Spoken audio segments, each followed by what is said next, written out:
Paul Brown here from Wealth21. We're approaching the end of 2019 and in fact the end of the decade. So I thought that would be a good time to do a bit of a review of all of the various different investment markets over the past decade. Importantly, any information in this short presentation is really just factual information and general information. So before you take any action on your own investments, please always seek advice from us or from another qualified financial advisor. It's very important to seek advice. Firstly, let's look at the Australian inflation rate over the past 10 years. Currently sitting at around 1.7%. Inflation moves up and down, of course. It's averaged over the past 10 years about 2.1% per annum. So it's actually been a bit below average over the past 10 years, so lower inflation environment. Looking now at the Reserve Bank interest rates, the Reserve Bank reviews interest rates pretty much on a monthly basis, and the high point for interest rates was back in 2011 when they were 4.75%. They did sit at about 1.5% for a good period of time, but during 2019, the Reserve Bank has reduced interest rates to 0.75%, which is a record low level since they've been measuring interest rates and managing them as they do. The next slide is on the Australian 10-year bond rate, and this is also known as the risk-free rate of return. It's effectively the return that you would get for investing in an Australian government bond over a 10-year period from that point in time. So back in April 2010, the 10-year bond rate was actually 5.7% per annum.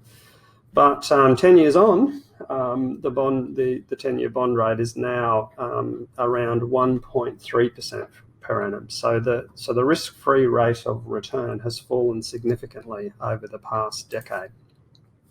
Next, looking at economic growth as measured by the Australian GDP, it's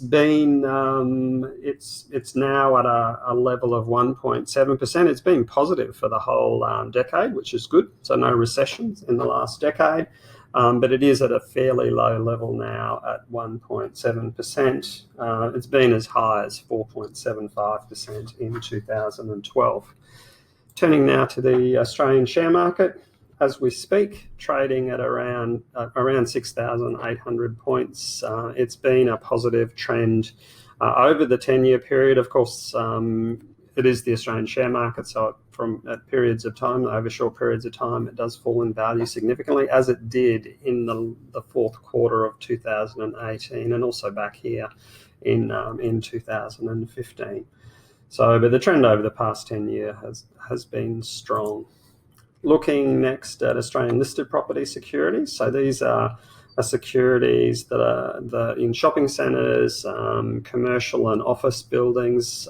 These securities are all listed on the Australian Stock Exchange. They did fall quite significantly during the GFC, 2008, 2009.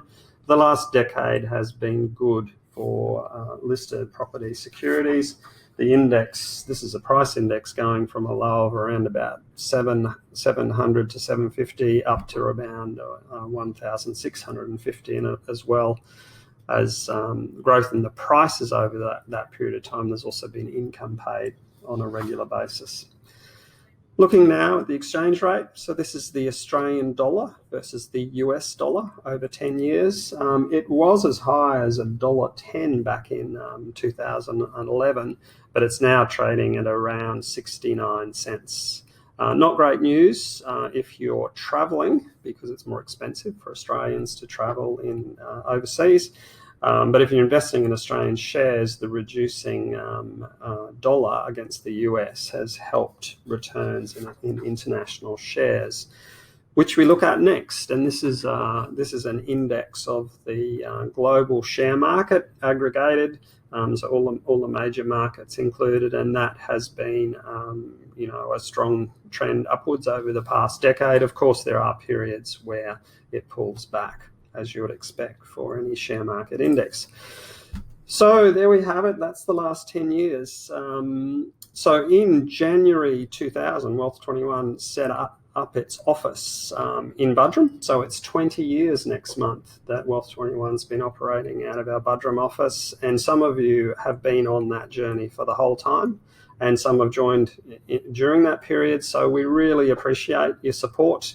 And we wish you and your family a safe and happy Christmas, and we look forward to catching up with you in 2020.